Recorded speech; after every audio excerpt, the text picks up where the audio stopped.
مراد رسول امام العادلین حضرت سیدنا فاروق اعظم رضی اللہ تعالی عنہ،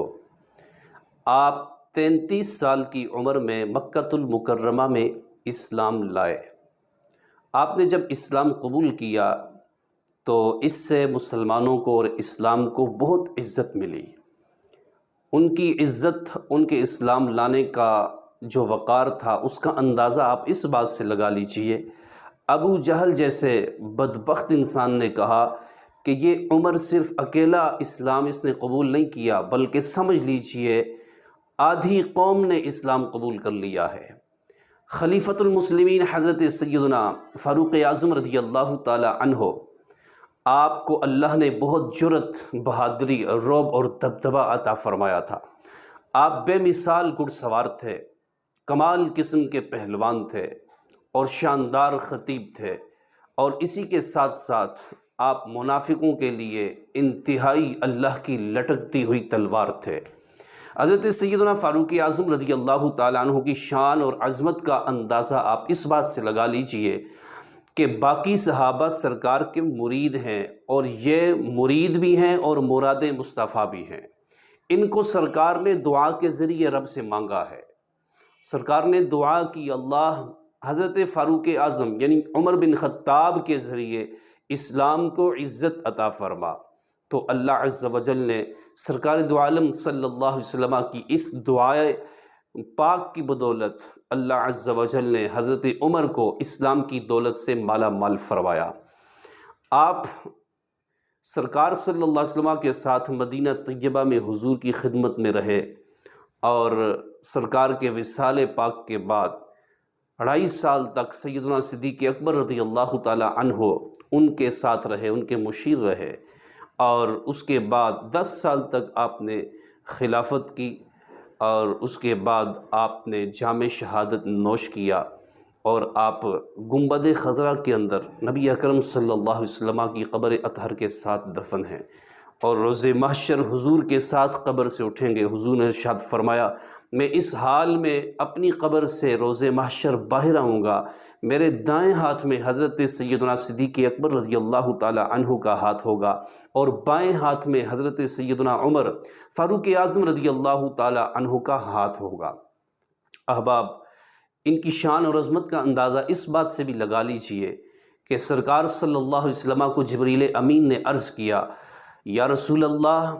اگر حضرت نوح علیہ السلام کے جو عرصہ تبلیغ ہے اس کے برابر اگر حضرت عمر کی شان بیان کی جائے، وہ عرصہ تبلیغ 950 سال ہے، فرمایا کہ اگر میں 950 سال تک حضرت عمر کی شان بیان کرتا رہوں پھر بھی یہ عرصہ کم ہے، حضرت عمر کی شان اس سے بھی زیادہ ہے۔ اور عرض کیا، یا رسول اللہ، جنت میں ایک درخت ہے، اس درخت کے پتے پتے پر حضرت سیدنا عمر کا نام لکھا ہے، اور نبی اکرم صلی اللہ علیہ وسلم نے ارشاد فرمایا، جس راستے سے عمر کا گزر ہو جاتا ہے اس راستے سے شیطان بھاگ جاتا ہے۔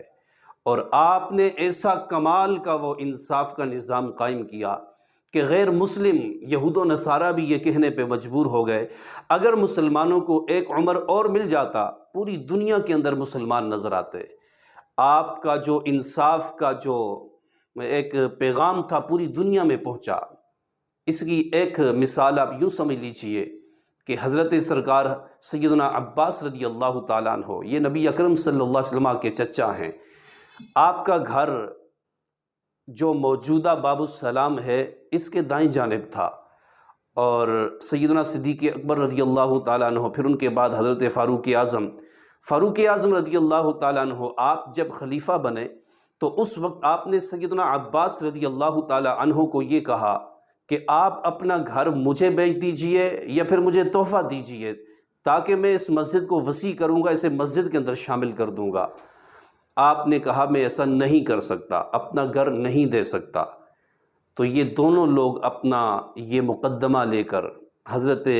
سیدنا ابی بن کعب رضی اللہ تعالی عنہ کے پاس گئے۔ ایک طرف خلیفہ ہیں اور ایک طرف حضرت عباس رضی اللہ تعالی عنہ ہیں۔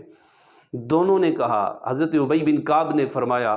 اے عباس، آپ یہ گھر کیوں نہیں بیچنا چاہتے؟ کہا، اس لیے نہیں بیچنا چاہتا کہ یہ مالک کی مرضی کے بغیر جو ہے یہ بیچا نہیں جا سکتا، یہ میرا گھر ہے اور مالک کی مرضی کے بغیر اس کو مسجد نہیں بنا سکتے۔ ابی بن کعب نے بھی یہی فیصلہ کیا کہ مالک کی مرضی کے بغیر اس کے گھر کو مسجد نہیں بنا سکتے، تو چنانچہ آپ نے امیر المومنین حضرت فاروق اعظم کے خلاف اور حضرت عباس رضی اللہ تعالیٰ عنہ کے حق میں فیصلہ دے دیا۔ تو جب حق میں فیصلہ دے دیا، وقت کا خلیفہ 36 لاکھ مربع میل پر جس کا نام ہے وہ بھی سامنے کھڑا ہے اور ان کے خلاف فیصلہ آ رہا ہے، اس پر کوئی ری ایکشن نہیں لیا، تو حضرت سیدنا عباس رضی اللہ تعالیٰ عنہ آپ نے فرمایا میری نیت تو پہلے ہی بن گئی تھی کہ میں یہ مکان مسجد نبوی کے لیے دے دوں، وقف کر دوں تاکہ مسجد وسیع ہو جائے۔ میں یہ مقدمہ لے کر اے ابی بن کعب آپ کے پاس اس لیے آیا ہوں کہ ساری دنیا اسلام کے نظام عدل کو دیکھ لے کہ اگر خلیفہ بھی آ جائے سامنے تو فرق جو صحیح فیصلہ ہوتا ہے، حق و باطل کے درمیان جو فرق کیا جاتا ہے وہ اسلام کے عین اصولوں کے مطابق کیا جاتا ہے۔ یہ نہیں دیکھا جاتا کہ یہ خلیفہ ہے وقت کا یا یہ کوئی اور رعایا میں سے کوئی بندہ ہے۔ چنانچہ آپ نے اس خوشی میں آ کر کے کہ اسلام کا ایسا نظام دنیا کو پتہ چل جائے، آپ نے وہ حضرت عباس نے اپنا گھر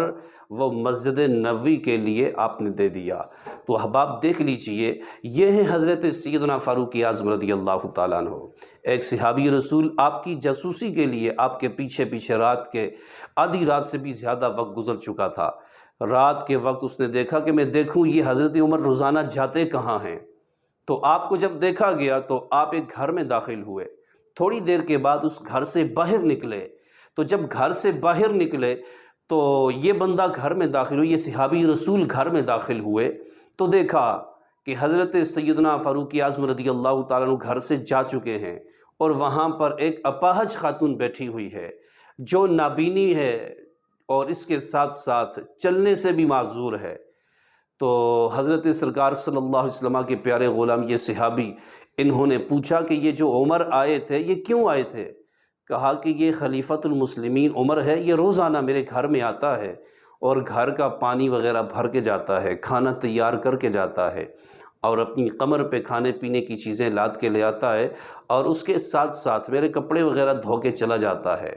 تو اس وقت یہ صحابی رسول انہوں نے کہا واللہ دنیا قیامت تک جو لوگ مثالیں دیں گے وہ سرکار کے ان غلاموں کی دیں گے کہ جن کے سائے سے بھی شیطان بھاگتا ہے، جن کا رعب اور دبدبہ اور جن کی ہیبت